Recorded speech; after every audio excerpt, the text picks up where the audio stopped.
우리가 하나님을 믿잖아요. 믿는다라는 것이 얼마나 놀랍고 큰 복인지 여러분들이 아셔야 돼요.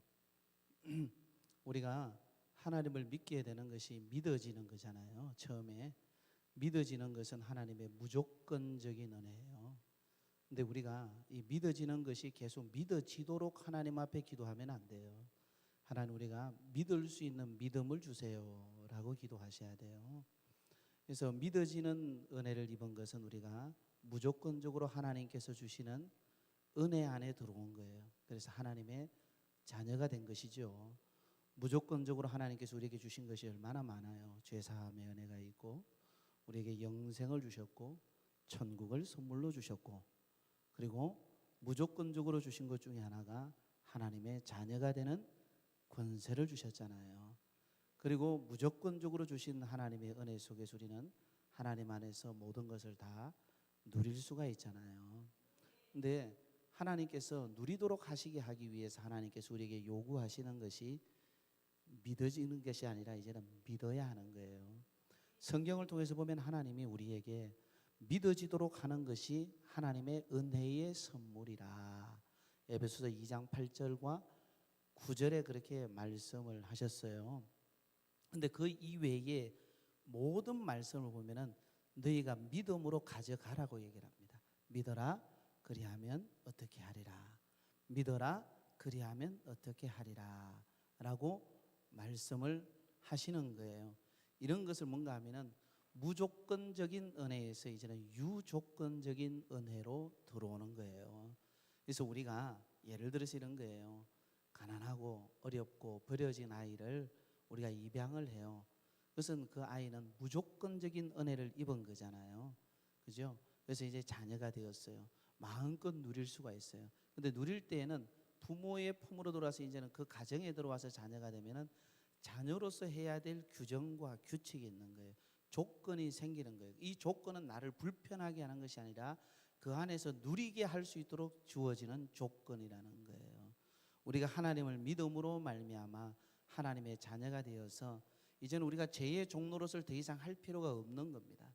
죄의 종노릇을 할 필요가 없는데 우리는 계속 뭔가 하면은 무조건적인 은혜 아래만 있으려고 하는 거예요. 그래서 신앙이 하나님께서 내게 믿음 주셔야지 나도 믿죠. 내게 하나님이 믿음을 주시고 이미 믿음의 선물을 주셨음에도 불구하고 우리가 적극적으로 하나님 앞에 믿어야 돼요. 그 약속의 말씀을 믿어야 돼요. 그래야지 그 약속의 말씀이 성취되는 거죠. 예, 그렇게 하기 위해서 하나님은 이렇게 하라. 그리하면 이렇게 하리라. 하나님의 자녀들에게 하나님께서 반드시 이런 조건적인 것을 겁니다.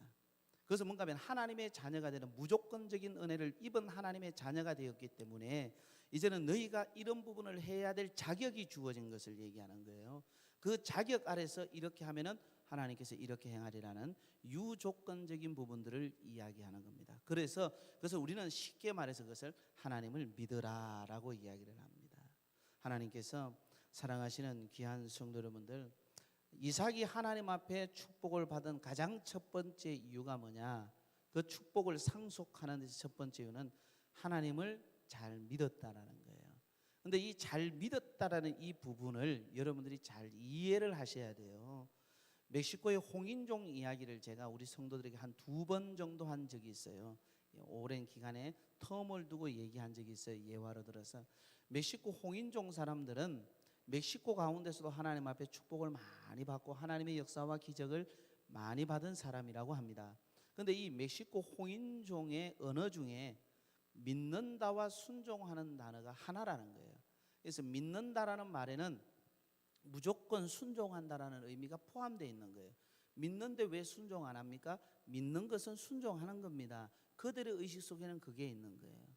그래서 우리도 하나님을 믿는다라는 것은 순종한다라는 것이 내포되어 있다라는 거예요. 하나님은 인생의 모든 것을 다 아시고 사람들은 하나님도 속이려고 하고 또 사람도 속이려고 하고 심지어 자기 자신도 속이려고 합니다. 이것을 기만이라 그러잖아요. 자기를 기만하려고 하는 겁니다. 그런데 우리 하나님은 결코 속지 아니하고 저 사람이 진실한 믿음이 있는지 없는지를 하나님은 보십니다. 그 보시는 것이 뭔가 하면은 순종력을 통해서 본다라는 겁니다. 지난주에 제가 여러분들에게 말씀을 드렸듯이 이삭의 나이가 17세에 아브라함의 나이가 117세에 하나님께서 아브라함에게 나타나셨죠. 나타나셨는데 아브라함에게 내 독자 이삭을 번제로 드리라라고 말씀을 했어요. 근데 여러분들이 아셔야 될 것이 아브라함이 무할례 시에 할례를 받기 전에 언약적 백성이 되기 전이라는 겁니다. 쉽게 말해서 하나님과의 관계가 맺어지는 그런 관계성 이전에 창세기 15장에서 내 몸에서 날짜가 내 상속자가 되리라 라는 이 말씀을 듣고 아브라함이 믿으니 이를 그의 의로 여기셨다. 예. 그래서 하나님께서 justification, righteousness 이 부분들을 하나님께서 얘기를 한 거예요. 그래서 칭의를 한 겁니다. 그렇게 해서 옳게 여기셨는데 중요한 게 무엇인가 하면은 여러분들이 알 것이 아브라함이 그렇게 믿어서 하나님이 의로 여겼지만은 그 믿음이 하나님 앞에 당장에 인정받은 것은 아니라는 거예요. 아브라함이 그때가 하나님 앞에 부름받고 한 5년 정도 지났을 때, 그러면 이삭을 선물로 받을 때 복으로 받기 20년 전이에요. 근데 약 20년 뒤에 하나님께서 너는 내 앞에서 행하여 완전하라라고 이야기를 합니다. 이 완전하라는 것은 네가 믿는다고 이야기했지만은 네 믿음이 불완전하다라는 거예요. 네 믿음이 왜 불완전하냐? 완전하지 않다. 내 앞에서 행하여 여기서 중요한 단어가 행하여 완전하라는 단어인데 이 행하여라는 말이 무엇인가 하면은 순종을 이야기하는 겁니다. 그래서 창세기 17장 이후에 하나님께서 아브라함에게 나타나셔서 무슨 말씀을 하든지 아브라함의 반응을 보세요. 사라의 반응은 18장에서 내년에 다음에 올 때 천사들이 사라의 몸에서 아이가 날 것이다 했을 때 사라는 텐트 밖에서 웃었습니다. 그죠? 근데 아브라함은 웃지 않았어요. 그 말씀을 마음에 간직했습니다. 그 창세기 16장 이후에 17장부터 아브라함은 하나님의 말씀이면 그대로 받고 그대로 순종했습니다. 그것이 이삭을 낳고 100세나 얻은 아들이라고 한번 생각해 보세요. 얼마나 예쁘겠어요. 우리가 흔히 하는 말로 눈에 넣어도 아프지 않을 정도로 사랑스러운 아이입니다. 이 아이를 하나님께서 번제로 드리라 그래요. 아브라함은 두말하지 아니하고 그 17세인 아들과 종과 함께 3일 길을 걸어가죠. 3일 길을 걸어가고 난 다음에 종은 모리아 산 밑에 머물게 하고 이제는 제단에서 떼울 나무를 이삭에게 직접 지게 합니다. 산 중턱에 올라가다가 이삭이 묻지요. 이게 산을 그 재물을 떼울 나무는 있는데 재물은 어디 있습니까? 그랬더니 이게 아브라함이 이야기했죠. 여호와께서 친히 준비하시리라 그렇게 이야기를 했어요. 그런데 가만히 보니까 준비하신 게 뭔가 하면은 자기를 죽이는 거예요. 자기를 번제로 죽이는 거예요. 17세의 나이니까 충분히 도망칠 수 있어요, 없어요? 아버지는 117살이에요. 아버지는 117세예요. 누가 더 빠르겠어요? 누가 더 힘이겠어요? 당연히 17세. 그리고 17세면 이 분위기를 알아요. 10살 몇 살만 돼도 알아요. 분위기가 이게 나한테 좋은 건지 안 좋은 건지 다 알아요. 충분히 그렇게 할 수 있는데 이삭은 말 없어요. 한마디도 이야기하지 아니하고 이삭은 어떻게 했는가 하면은 그대로 그 번제단 위에 누워요. 그리고 아버지가 칼을 잡고 자기를 잡으려고 해요. 각을 뜰려고 해요. 아브라함도 그대로 순종하지만 이삭도 순종한 거예요. 이 순종한 이삭에게 나타난 하나님의 복을 보십시오. 어머니 리브가가 하나님의 부름을 받아서 먼저 가게 됩니다. 그때 아브라함이 그 몇 세 때에 이삭이 장가를 가는가 하면은 아브라함의 나이 140세 때, 이삭의 나이 40세 때 같이 가는 거예요. 140세, 140세. 이때 장가를 갈 때 이삭이 어떻게 했습니까? 하나님 앞에서 묵상하다가 어머니를 잃은 슬픔 가운데 묵상하고 기도하다가 자기 아내를 맞이합니다. 리브가를 맞이해요. 그리고 난 다음에 20년이 지나도록 어떻게 되는가 하면 이삭이 아이를 낳지 못합니다. 아브라함이 몇 세 때의 손주를 보는가 하는 160세의 손주를 보고 15년을 더 살고 하나님 앞에 부름받아 향수를 누리고 주님 앞에 가게 됩니다. 여러분들 창세기를 공부하신 분들은 다 아실 겁니다. 근데 60세의 이삭이 아들을 얻을 때 창세기 25장 21절에 보면은 자기 아내를 위해서 이삭이 당신은 어떻게 아이도 못 낳느냐 이런 말 한마디도 하지 않습니다. 당신은 어떻게 아이도 못 몸에 문제가 있냐 병원에 가 이런 얘기 하지 않습니다. 그 당시에는 병원도 없을 뿐만 아니라 그렇게 말할 수 있는 상황이 충분히 됐음에도 불구하고 이삭은 얘기하지 않습니다. 아내를 위하여 본인이 친히 하나님 앞에 나와서 밤중에 기도합니다. 아내를 위하여서 아내에게 스트레스 주지 아니하고 아내에게 괴로움을 주지 않고 아내의 괴로움을 자기가 가져와서 자기가 밤중에 여호와께 기도해서 하나님께서 그 태중에 두 아들을 두게 하는데 성경에 보면은 두 국민이 있게 한다는 겁니다. 아버지가 조용히 기도했는 하나님이거든요. 이삭은 말없이 기도하는 사람이에요. 어떤 부분에 스트레스 왜 이거 못하냐 이런 얘기 하는 사람이 아니에요. 어찌 보면 이삭은 굉장히 내향적 사람입니다. 내성적 사람입니다. 그런데도 불구하고 하나님이 역사해. 왜 그런가 하면은 이삭의 믿음이 떠들고 다니는 믿음이 아니고 이삭의 믿음이 말없이 하나님의 말씀이면 믿고 순종하는 사람이었고 하나님이면 하신다라는 사실을 믿었기 때문에 하나님 앞에 간구하는 사람이었어요. 이삭은 하나님 앞에 절대적으로 순종하는 사람이었습니다. 여러분들 아브라함 때에 오늘 창세기 26장 1절을 보니까 흉년이 일어났고 이삭의 때에도 흉년이 났습니다. 흉년이 났을 때에 많은 사람들이 지난주에 말씀드렸지만 농사의 전문가, 농사의 노하우가 많은 사람들은 전부 다 이주를 했습니다. 이 땅에서 농사를 짓다가는 큰일 난다. 그런데 놀라웠게 뭔가 하면은 창세기 26장의 결론 부분 말씀이 제가 몇 절이라 그랬죠? 12절 말씀이라 그랬습니다. 이삭이 그 해에 그 땅에서 머물러서 농사를 해서 씨를 뿌렸는데 100배나 수확을 했다. 세번역 성경에서 뭐라 그랬어요? 왜냐하면 하나님께서 복 주셨기 때문이다.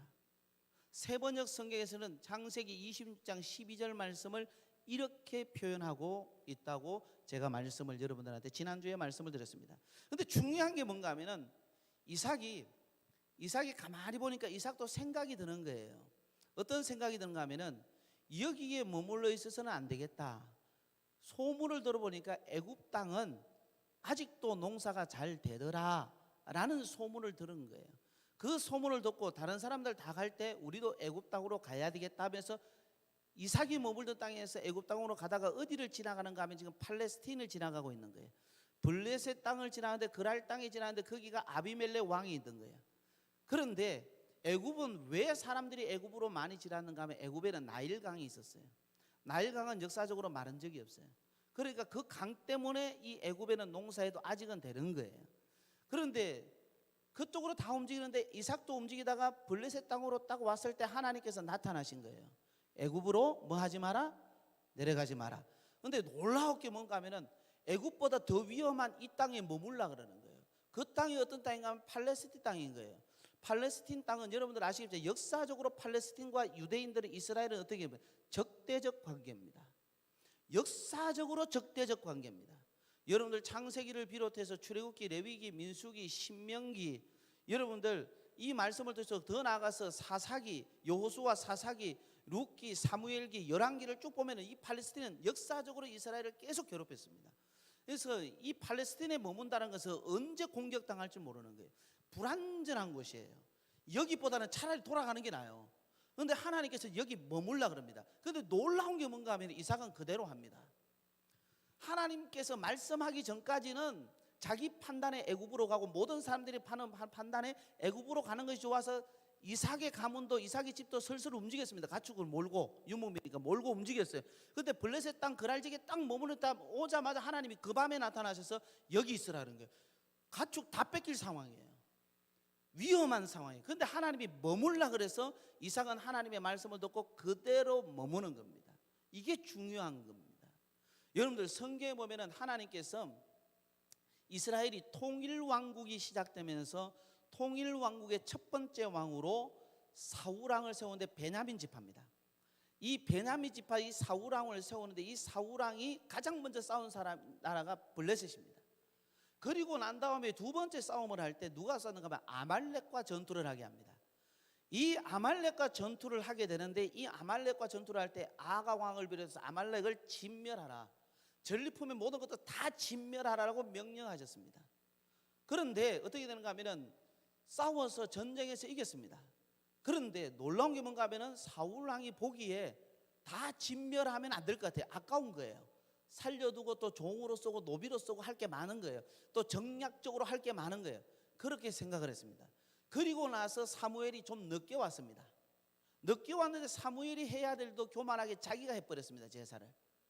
그리고 나서 사무엘이 이 사울왕에게 이야기하는 장면에서 하나님의 말씀을 전합니다. 사무엘상 15장 22절 23절을 보겠습니다. 사무엘상 15장 여러분들이 잘 아는 말씀입니다.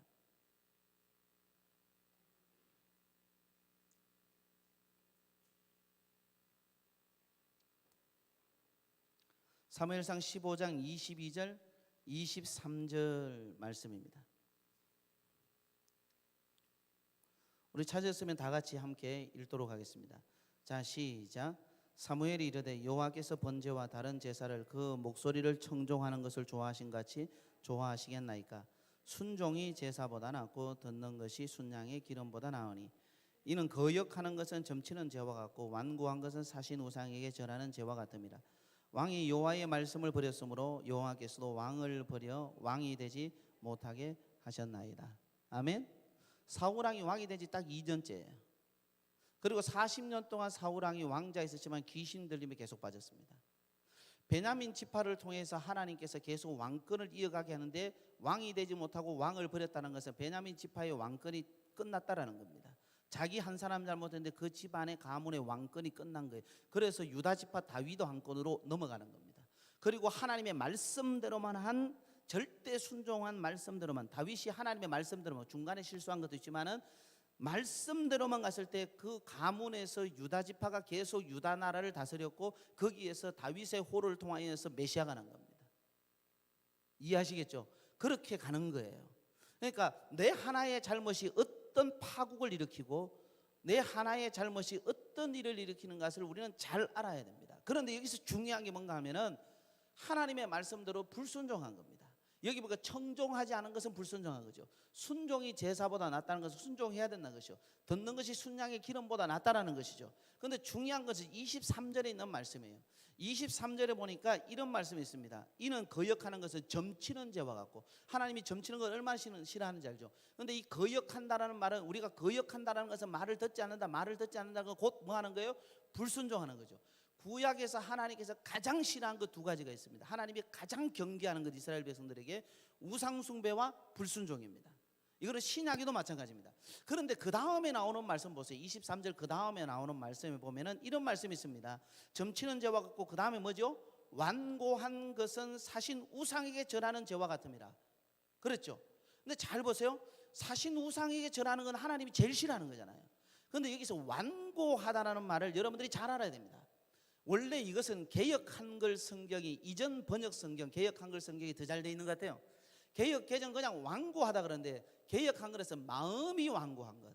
여러분들이 이 말씀을 많이 들었기 때문에 마음이 완고한 것이라는 것이 익숙할 겁니다. 그런데 여기는 완고한 것으로 돼 있는데 이 완고하다라는 히브리어가 뭔가 하면 아벤입니다. 이 아벤이라는 말은 아웬에서 나왔습니다. 아웬에서 나왔는데 이 아벤이라는 말은 이런 것입니다. 사람이 어떤 일이 있을 때에 하나님께서 사람을 하나님의 형상으로 만드셔서 사람에게 특별히 주신 축복이 있습니다. 그게 자유의지입니다. 자유의지를 가지고 오늘 여기에 무엇인가를 선택할 때 자신이 선택할 수 있는 의지를 하나님께서 주신 것입니다. 그래서 선택권을 하나님께서 사람에게 주신 겁니다. 자, 사람에게 주셨는데 사람은 기계로 만들지 않았거든요, 하나님께서. 그런데 하나님의 뜻이 여기 있어요. 아말렉을 진멸하고 그 모든 전리품을 다 진멸해라. 하나님의 뜻이 여기 있어요. 그런데 내 상황을 보니까 이거 다 버리기는 아까워. 그리고 이것을 있으면, 가지고 있으면 경제가 좋아질 것 같고 국방력이 좋아질 것 같고 여러모로 좋아질 것 같아요. 그리고 협상거리도 많아질 것 같아요. 그래서 따로 남겨요. 이게 아벨이라는 겁니다. 무슨 얘기인가 하면은 의도적으로 어떤 상황에서 무엇인가를 선택하는 상황에서 하나님의 뜻을 밀쳐내고 내가 필요한 대로 선택하는 거예요. 이게 아벤입니다. 이것이 뭔가 하면은 마음이 완고한 것인데 하나님의 뜻을 결국에는 뭔가 밀쳐냈다는 것은 불순종하는 거예요. 그래서 불순종 이꼬로 우상 숭배라는 거예요. 할렐루야. 이것을 이야기하는 것입니다. 그래서 어떤 둘 중에 있어서 하나님의 뜻을 선택해야 함에도 불구하고 지금 내 상황이 내가 가지고 있는 지식과 경험으로 봐서 이 말씀대로 하면 안 돼요. 그런데 누가복음 5장에 여러분들이 시몬이 깊은 곳에 가서 그물 던져라 했을 때 내 경험상 모든 부분을 봤을 때에 밤이 맞도록 수고했지만 아무것도 얻은 것이 없지만은 낮이라도 주님이 말씀하신 그 말씀대로 내가 가서 그물을 내리겠습니다 라고 할 때는 이분은 아벤한 게 아니에요. 이분은 뭔가 하면은 순종한 거예요. 순종했을 때 뭡니까? 상황과 경험과 그 노하우에 안 맞더라도 아벤을 하지 아니하고 순종했을 때 하나님의 역사가 나타난 겁니다. 그런데 거기에서 아이 어떻게 그 낮에는 낚시를 해야죠. 기포원 가서 그물 던지면 고기들 다 밑에 들어가서 잠자고 있어요. 안 돼요. 못해요. 아벤이라는 거예요. 내 지식과 내 경험과 내 노하우로 봐서 모든 사람의 그 상황으로 봐서 하지 않는 걸 아벤이라고 이야기를 하는 겁니다. 그것을 성경에서 오늘 사무엘은 사울에게 당신이 아벤했습니다. 당신의 마음이 완고한 겁니다. 이것은 사신 우상에게 절하는 죄와 똑같습니다. 그래서 하나님께서 당신이 여호와의 말씀을 버렸다라는 것은 선택의 순간에 하나님의 뜻에 순종하지 않고 아벤했기 때문에 하나님도 당신을 어떻게 하는가 하면 버리겠습니다. 당신을 버려 왕이 되지 못하고 하나님께서 그 왕의 자리에서 끌어내리겠다라는 거예요. 이게 굉장히 중요합니다. 여러분들 유치원생도 하나님이 뭘 좋아하는지 압니다. 유치원생도 하나님이 뭘 바라는지 아십니다. 우리가 하나님의 뜻을 깊이 아는 것은 다 모릅니다. 그러나 다 몰라도 다 모를 수는 없습니다. 어느 정도는 압니다. 완벽하게 알 수 있는 사람 아무도 없습니다. 그러나 완벽하게 다 모르는 사람도 없습니다. 우리가 아는 만큼 우리가 하나님의 말씀의 뜻에 따라서 선택의 순간 아벤하지 아니하고 선택의 순간 믿음으로 거기에 갈 때 하나님의 역사가 나타납니다. 그런데 중요한 것은 우리는 순간순간 아벤을 하더라는 거예요. 왜요? 히브리어로 야레라는 말이 하나님을 두려워하여 경외하다라는 뜻입니다. 진짜 하나님을 두려워하고 경외하는 마음, 이 야레가 살아있으면 아멘을 할 수가 없습니다. 아멘을 할 수가 없습니다. 그런데 우리는 내 상황에 이건 아니야, 이 정도는 뭐 하겠지, 아멘 합니다. 하나님 사랑하시는 성도 여러분, 그런데 이삭은 달랐습니다. 무식하도록 팔레스틴에 머무르라 그러면은 모든 사람 팔레스틴이 지금 애국보다 더 위험한데 어떻게 여기 머물러요? 하나님 앞에 한 말씀도 하지 않고 그 밤에 나타나신 하나님의 말씀 그대로 합니다. 그대로 합니다. 여러분들 이러기가 쉽지 않지만 이러기를 계속하면은 그것이 자기에게 당연한 것이 되고 그것이 뭡니까? 자기에게 큰 힘이 됩니다. 거기에 역사가 나타난다는 사실을 기억하시는 은혜가 있기를 주님의 이름으로 축원합니다. 저는 우리 사랑하는 성도 여러분들에게 묻습니다. 여러분들은 정말로 하나님 앞에서 아멘한 적이 없습니까? 하나님께서 여러분들에게 얼마든지 선택할 수 있는 장을 열어주셨습니다. 선택할 수 있는 모든 부분들을 주셨습니다. 그리고 하나님께서 선택할 수 있도록 하나님의 말씀을 통해서 감동하시고 하나님의 말씀을 통해서 은혜도 주셨을 것입니다. 그리고 분명히 여러분들에게 내가 이렇게 해야지라는 상황에서 순종해야지 않는데 그 선택하는 결정적인 순간에 아벤한 적은 없는지 한번 돌아보시기 바랍니다. 이 아벤에서 돌아오지 않으면 안 됩니다. 여러분들, 오늘 설교 제목을 축복을 상속하라 그랬습니다. 하나님의 축복을 상속하는 사람은 하나님을 절대 믿는 것입니다. 절대 믿으면 119의 홍인종처럼 절대 순종하는 겁니다. 절대 순종하는 사람은 내 상황에 의해서 하나님의 말씀, 하나님의 뜻을 밀쳐내고 그 상황과 환경에 따라서 그냥 인간적으로 아벤하는 것이 아니라는 겁니다. 여기에서 문제가 많이 일어나는 거예요. 여기에서 고통이 계속해서 쌓이는 거예요. 하나님을 원망하지 마세요. 하나님은 여러분들 무조건적으로 사랑하셨습니다. 하나님은 여러분들에게 무조건적인 은혜를 베풀어 주셨습니다. 하나님은 여러분들에게 믿어지도록 하나님께서 주시는 믿음의 선물을 주셨습니다. 이제는 이 선물 가지고 여러분들이 사용을 하셔야 됩니다. 믿으셔야 됩니다. 믿으셔야 됩니다. 믿으셔야 됩니다. 그 믿음은 절대로 하나님의 뜻대로 순종하면 되는 겁니다. 거기에 하나님의 역사가 나타나는 겁니다. 하나님의 기적이 나타나는 겁니다. 안 된다고 남들 다 안 된다고 하는 겁니다. 맞아요. 안 된다고 하는 것이 안 되는 게 맞아요. 전문가가 보기에 그 해에 농사 지으면 안 돼요. 팔레스틴 사람도 다 떠났어요. 농사 전문가도 떠났어요. 다 안 되는 거예요.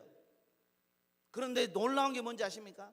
하나님의 말씀이 안 된다고 하는 척박한 땅에 네가 머물라 그러면 머물면 되는 거예요. 거기에 기적이 나타나는 거예요. 거기에 역사가 나타나는 거예요.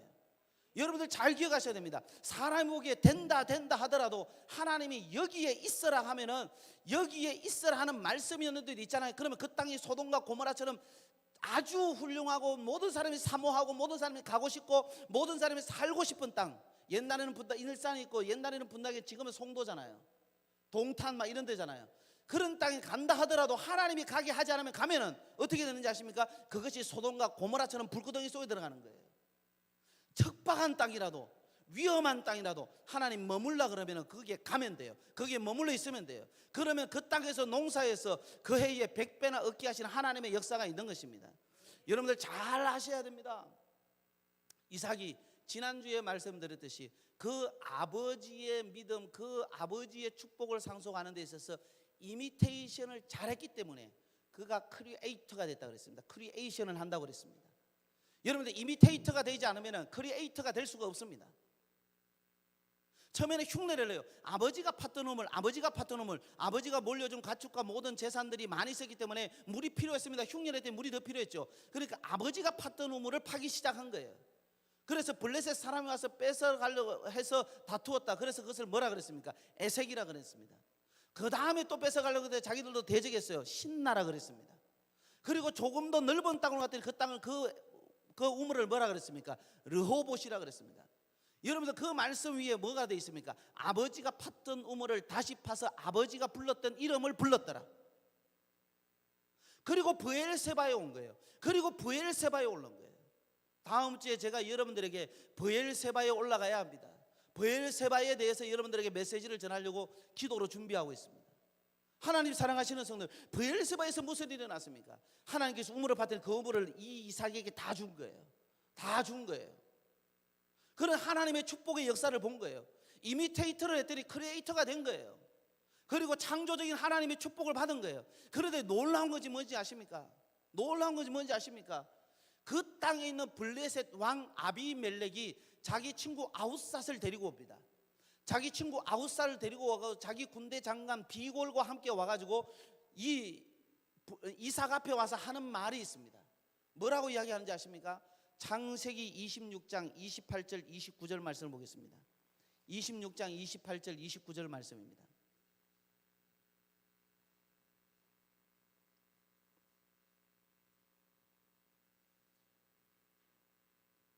창세기 26장 28절 29절 말씀입니다. 우리 찾으셨으면 다 같이 함께 읽도록 하겠습니다. 시작. 그들이 이르되 여호와께서 너와 함께 계심을 우리가 분명히 보았으므로 우리의 사이 곧 우리와 너 사이에 맹세하여 너와 계약을 맺으리라 말하였노라. 너는 우리를 해하지 말라. 이는 우리가 너를 범하지 아니하고 선한 일만 내게 행하여 내게 평안히 가게 하였음이라. 이제 너는 여호와께 복을 받은 자니라. 아멘. 블레셋 땅에서 블레셋 왕이 와서 고개 숙여요. 먼저 화친을 하자 그래요. 네 우리한테 학하게 하지 마.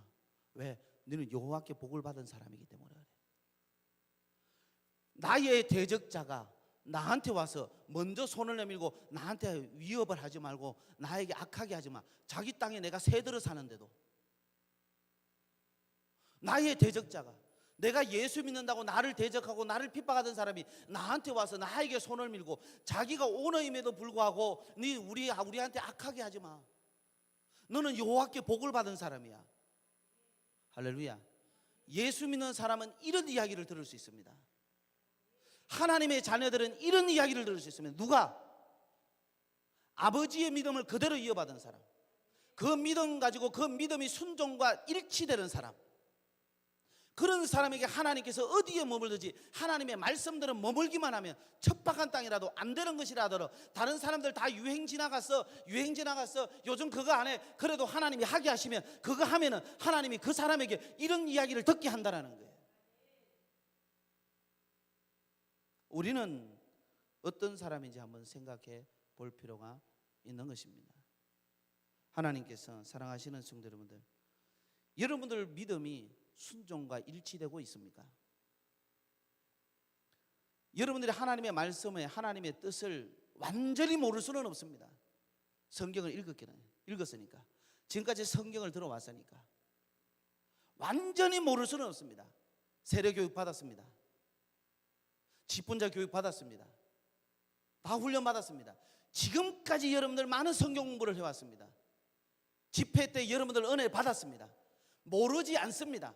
다만 기억이 나지 않을 뿐이지 기억이 나지 않는 것은 내 속에 그 지식이 없는 게 아닙니다. 내 속에 그 지식이 내게 일어나서 나로 하여금 기억의 어떤 유로를 터치하지 않아서 그랬을 뿐이지 다 잔재되어 있습니다.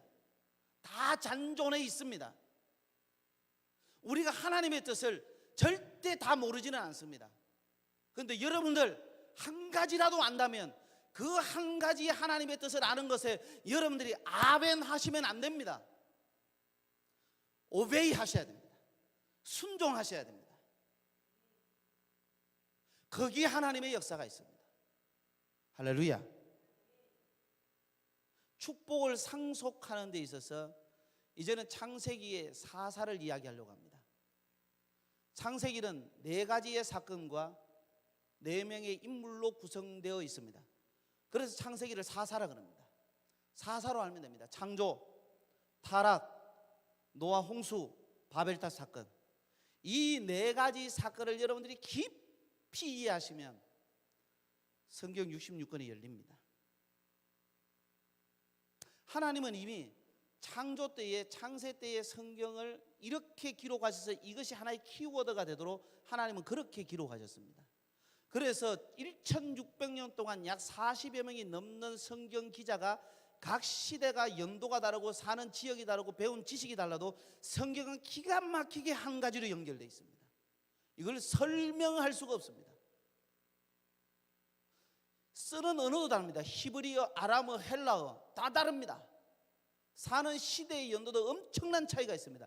그런데도 기가 막히게 하나 연결되어 있습니다. 그 하나 여는 게 창세기입니다. 창세기를 기원 시작이라고 제너시스라고 그러잖아요.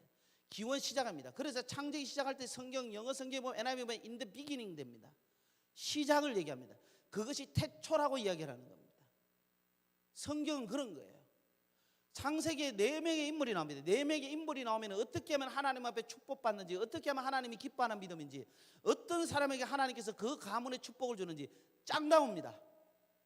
어떤 사람이 외국에 이민해서 고난 속에서 어떤 사람이 성공할 수 있는지 쫙 나옵니다. 성경 창세기 4명의 인물 아브라함, 이삭, 야곱, 요셉 보십시오. 그 중에 2명이 이민 갔습니다. 상처 속에서 헤어나와서 그 상처 속에서 어떻게 하면 극복하고 축복받는지 다 나옵니다. 4명의 인물을 연구하셔야 돼요. 자, 그런데 이 4명의 인물들이 시작되는 아브라함, 이삭, 야곱, 요셉은 좀 특별하죠.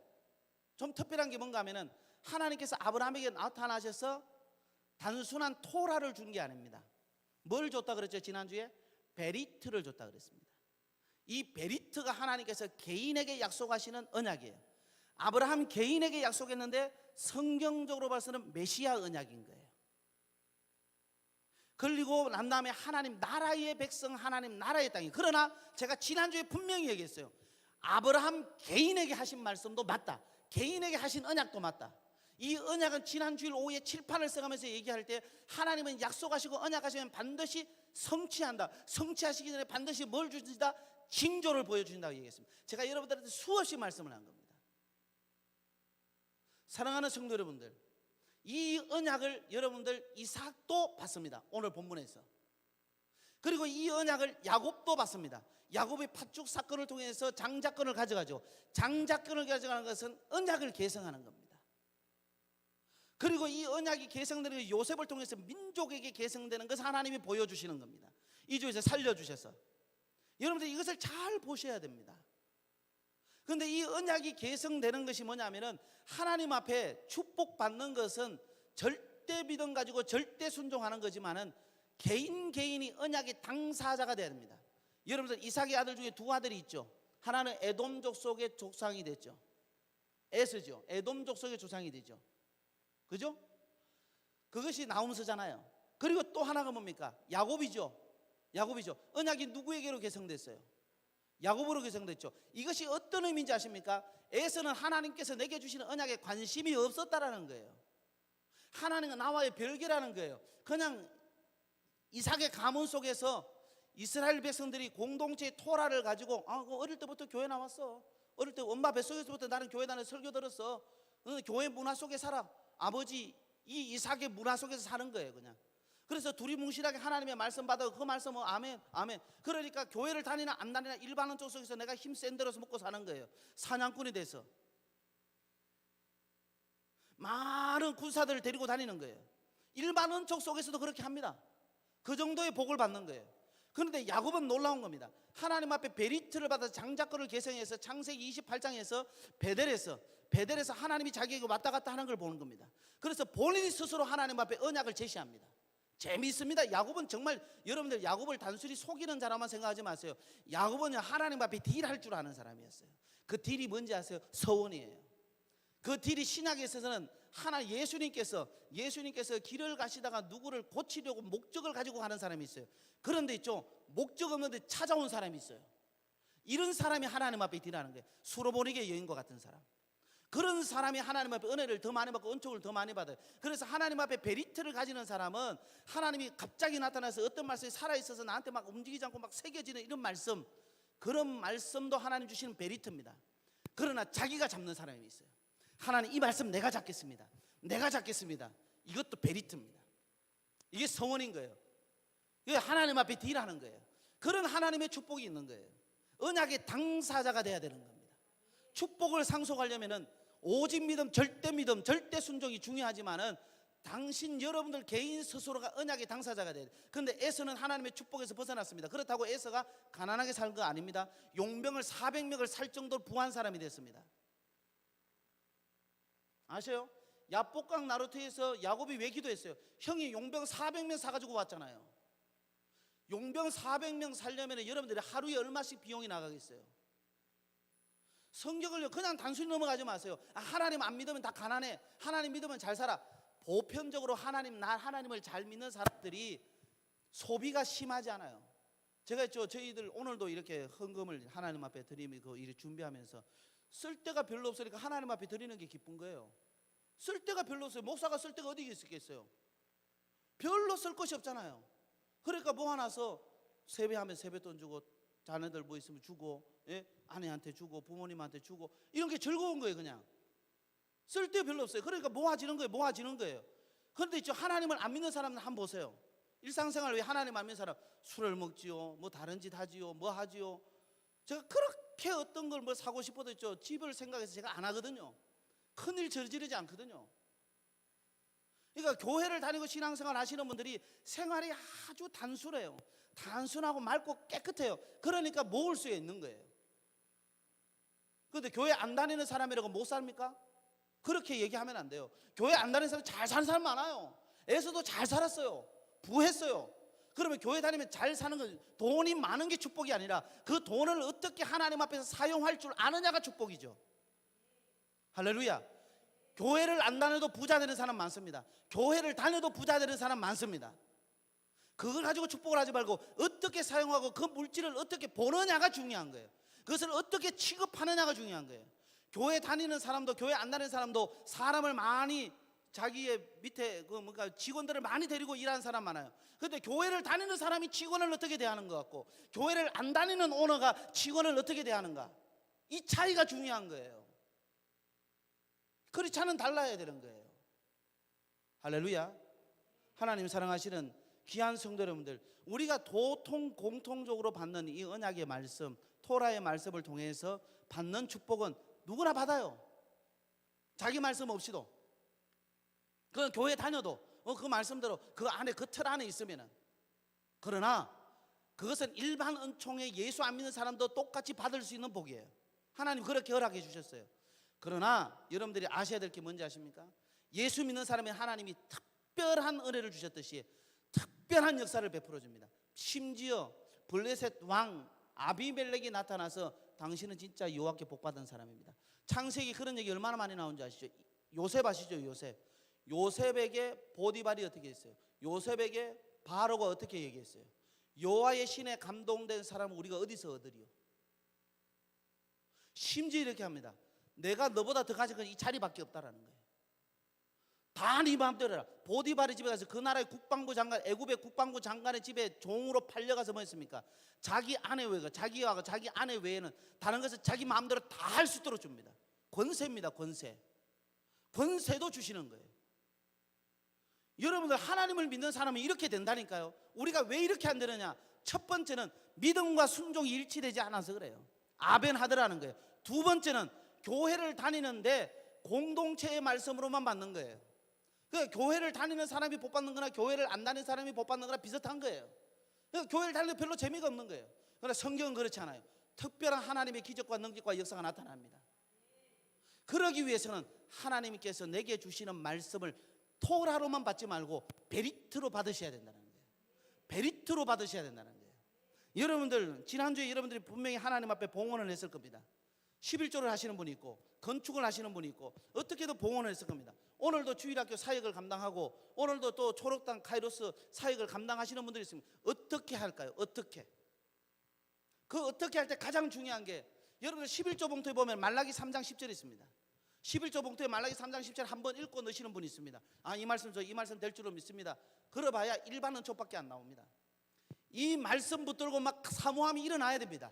불같이 일어나야 됩니다. 불같이 일어나야 됩니다. 그래서 이 11조를 하나님 앞에 드릴 때에 이것이 뭡니까? 하나님께서 내게 분명히 성경에 나를 시험하여 하나님을 시험하라는 유일한 겁니다. 하나님을 시험해보라는 유일한 겁니다. 그래서 솔직히 말해서 교회에서 11조만 제대로 정확하게 잘해도 하나님께서 놀라운 축복을 줍니다. 이런 것이 없어요. 하나님의 말씀 붙들고 하는 것이 없어요. 교회에서 식당 봉사를 하든지 차량 봉사를 하든지 교회에서 건축 봉사를 하든지 주일학교 교사를 하든지 하나님께서 주시는 말씀, 하나님이 내게 베리토로 어느 날 말씀을 듣는데 설교를 하는데 안 주더라도 내가 성경을 읽다가 이 말씀 너무 좋아, 이 말씀 그냥 기억돼, 그 말씀을 붙들고 하셔야 됩니다. 성가대, 찬양대, 반주 다 마찬가지입니다. 그렇게 해야지 하나님의 역사가 나타나는 겁니다. 그렇게 해서 언약의 당사자가 돼야지 하나님 주시는 귀한 기적이 있습니다. 그래서 하나님의 말씀을 로고스로 받으면 안 돼요. 로고스의 말씀은 하나님의 말씀입니다. 이 로고스라는 건 요한복음에 주로 쓰이는 용어입니다. 절대 이성을 얘기하죠. 신을 얘기하는, 하나님을 얘기하는 겁니다. 예수님이 하나님이라는 거예요. 말씀이 하나님이라는 거예요. 그런데 이 로고스의 말씀을 받지 말고 오늘 지금 내게 하시는 레마의 말씀, 지금 내게 하시는 레마의 말씀으로 잡고 있는 말씀이 뭡니까? 여러분들의 부모의 구원을 위해서, 여러분들의 자녀들의 축복을 위해서 아들, 딸들 한 사람 한 사람 이름 불러가면서 문제가 많다, 제 있으면 속상해, 이렇게 머리 아프다고 생각하지 말고 세상에 문제 없는 사람 어디 있습니까? 세상에 고난 없는 사람 어디 있습니까? 여러분들의 사업을, 여러분들의 생업을 위해서 하나님께서 주시는 66권의 말씀 중에서 여러분들이 붙들고 늘어지고 이 66권의 말씀이 생각나면 하나님 앞에 정말로 나와서 기도하는 그런 말씀이 무엇이 있습니까? 그 말씀이 무엇입니까? 그 말씀 붙들고 해야 돼요. 그 말씀 붙들고 기도하셔야 됩니다. 거기에 기적이 나타납니다. 우리 하나님은 말씀 한마디로 천지를 창조하셨습니다. 우리 하나님은 말씀 한마디로 여러분들 세상의 모든 것을 있게도 하시고 없게도 하십니다. 무에서 유를 창조하셨습니다. 우리 하나님은 말씀 한마디로 죽은 자를 살리셨습니다. 우리 하나님은 말씀 한마디로 실패의 자리를 성공의 자리로 바꾸셨습니다. 말씀 한마디로 주님께서는요, 말씀 한마디만 다른 거 안 했어요. 네 자리를 들고 일어나라 그래서 38년 된 병자가 그 자리에서 일어났습니다. 그 말씀 그게 베리트입니다. 내게 주시는 말씀, 그 말씀이 여러분들에게 있느냐라는 거예요. 오늘 창세기 26장 1절에서 5절, 특별히 2절, 3절, 4절, 5절 말씀, 하나님께서 바로 이삭에게 주시는 말씀입니다. 할렐루야. 그것을 뭡니까? 이삭이 내 말씀으로 받은 거예요. 그래서 언약의 당사자가 된 거예요. 그 말씀 붙들고 이삭이 그냥 하나님이 머물라 그래서 머문 게 아니라니까요. 이 팔레스타인 땅에 머물라 그래서 이 이삭이 머무른 게 아니라니까요. 여러분들 잘 아셔야 돼요. 그 다음의 내용이에요. 하나님의 약속이에요. 하나님이 아브라함에게 주신 약속을 자기에게 주신 것을 자기가 받은 거예요. 오늘 주보의 표지 보면은 여러분들 달리기 하면서 릴레이를 합니다. 릴레이를 할 때 이게 400개 준지 800개 준지 1600개 준지는 모르겠어요. 근데 중요하게 계주를 할 때 가장 중요한 게 지난주에 바톤 터치라 그랬습니다. 바톤을 이어받아야 돼요. 자, 그러면 뒤에서 먼저 달린 선수가 나에게 바톤을 줄 때 내가 그 바톤을 잡죠. 그 바톤을 잡고 놓쳐버리면 어떻게 됩니까? 실패입니다. 이길 수가 없어요. 그 바톤은 먼저 나한테 이어주는 사람이 이 바톤을 내가 잡고 내가 달려가는 인생길에 내가 달려가야 되는 거예요. 하나님은 그 아브라함에게 주신 말씀의 바톤을 이삭에게 준 겁니다. 근데 여러분들에게 묻습니다.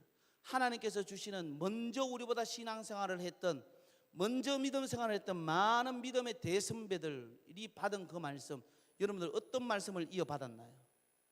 어떤 말씀을 붙들고 여러분들 달리기를 하고 있나요? 인생의 경주를 하고 계신가요? 아니면은 말씀이 있든 없든 주일날 한 번 와서 설교 듣고 좋은 메시지 듣는 것 같고 그냥 교회에서 신앙생활하고 이렇게 가시나요? 여러분들 세상 사람들은 여러분들 그리스도인이라고 이야기할 겁니다. 그러나 여러분들에게 신앙생활은 때로는 힘이 들 수도 있습니다. 오늘 예배 꼭 가야 되나? 힘들고 예배 시간 지루하기도 하고 어렵기도 하고 교회에서 봉사하는 것도 오래 다니니까 안 할 수도 없고 부탁하니까 들어줘야 되겠고 충분히 그럴 수 있습니다. 여러분들 우리 하나님은 그렇게 재미없는 하나님이 아닙니다. 제가 여러분들 명절 당일날 여러분들에게 사실은 부제로 안 넣었지만 그 전날에는 하나님이 원하시는 것에 대해서 부제를 넣습니다. 그런데 명절 당일날은 제가 부제를 넣지는 않았습니다. 그런데 내용 전체가 뭡니까? 즐겁게 보내시라는 거예요. 우리 하나님은 기뻐하는 걸 원합니다. 우리 하나님 굉장히 재미있으신 하나님입니다. 연구하시는 분들은 예수님은 굉장히 뭡니까? 재미있게 하셨다고 합니다. 즐거워하셔야 됩니다. 신앙생활 즐거운 겁니다. 신앙생활 고역 아닙니다. 이삭에게 한 약속이 어떤 약속입니까? 여러분들 이삭에게 한 약속은요, 하나님께서 있죠, 가나안 땅을 너 자손에게 주겠다는 거예요. 너와 너 자손에게 주겠다는 거예요. 그리고 너 자손을 번성하게 하겠다는 거예요. 그리고 너로 말미암아 너 자손이 천하 만민이 복을 받게 하겠다. 오늘 읽은 말씀이에요. 세 가지를 주셨습니다. 이 세 가지의 말씀이 누구에게 준 것인지 아십니까? 노아에게 준 말씀이에요. 노아에게 준 것을 아브라함에게 준 거예요. 아브라함에게 준 것을 이삭에게 준 거예요. 이삭에게 준 것을 야곱에게 준 거예요. 야곱에게 준 것을 요셉은 실천하러 간 거예요. 하나님이 나중에 왜 이렇게 했을까? 하나님이 나를 자기를 이것을 위해서 나와 우리 가족을 살리기 위해서 하나님 여기 보냈다. 언약을 지키기 위해서. 그걸 아는 거예요. 성도 여러분들, 교회는 그냥 다니시면 안 됩니다. 왜 이스라엘 백성들에게 오늘 이 말씀을 했을까요? 여러분들 창세기, 출애굽기, 레위기, 민수기, 신명기의 제1수신자가 누굴까요? 아브라함일까요? 노아일까요? 이삭일까요? 아닙니다. 이분들은 구전으로 이스라엘 백성들에게 들려온 사람들입니다. 근데 이스라엘 사람들이 하나님의 말씀을 배우는 것은 완벽하게 외웠습니다. 그래서 모세가 기록할 수 있었어요. 그러면 모세가 기록할 당시에 최소 모세가 기록할 당시의 사람들이 제1수신자겠죠. 그러면 한참 뒤에 후대의 인물들입니다. 후대의 인물들에게 왜 선대의 이야기를 했을까요? 왜 했을까요? 왜 이런 어려운 지경에도 이런 100배나 축복받는 사람이 되었을까라고 얘기를 했을까요? 그 옛날 이야기로 들으라고. 성경을 옛날 이야기, 다윗 이야기, 모세 이야기, 아브라함 이야기. 어릴 때는 스토리텔링으로 해야 됩니다. 가르쳐야 됩니다. 애들이 기억하도록. 그런데 저는 분명히 믿습니다. 이 하나님의 말씀은 살아계신 하나님의 말씀입니다. 이 말씀을 여러분들이 그냥 성경, 그리스도인이니까 다 교회 다니니까 성경 사야지, 성경 읽어야지, 그게 아닙니다. 여러분들 글자로 기록된 이야기로 말씀은 여러분들 그냥 하나의 책입니다. 그러나 우리는 다 하나님의 말씀이라 그럽니다. 말씀이라고 하는 이유는 뭔가 하면 이게 베리트라는 겁니다. 내게 해주신 약속, 언약이라는 겁니다. 그럼 그 언약대로 하나님께서 우리의 삶 가운데 역사하신다는 겁니다. 저는 그 말씀을 여러분들이 받기를 원합니다. 할렐루야, 할렐루야. 이 언약의 당사자로 약속의 말씀을 믿음으로 받으시기 바랍니다. 그리고 그 순종하셔서 하나님 주시는 귀한 복을 누리시는 우리 성도 여러분들 되시기를 주님의 이름으로 축원합니다. 할렐루야, 할렐루야. 여러분들 가운데도 어려움이 있을 겁니다. 고난이 있을 겁니다. 어려움과 고난이 있을수록 여러분들 이삭에게 여기에 머물라 하는 하나님의 말씀, 머무르라 하시는데 하나님께서 주신 약속의 말씀을 받았던 것처럼 주의 약속의 말씀을 붙드시고 하나님이 함께 하시고 하나님이 역사하는 것을 경험하시는 여러분들 되시기를 주님의 이름으로 축원합니다. 기도합니다.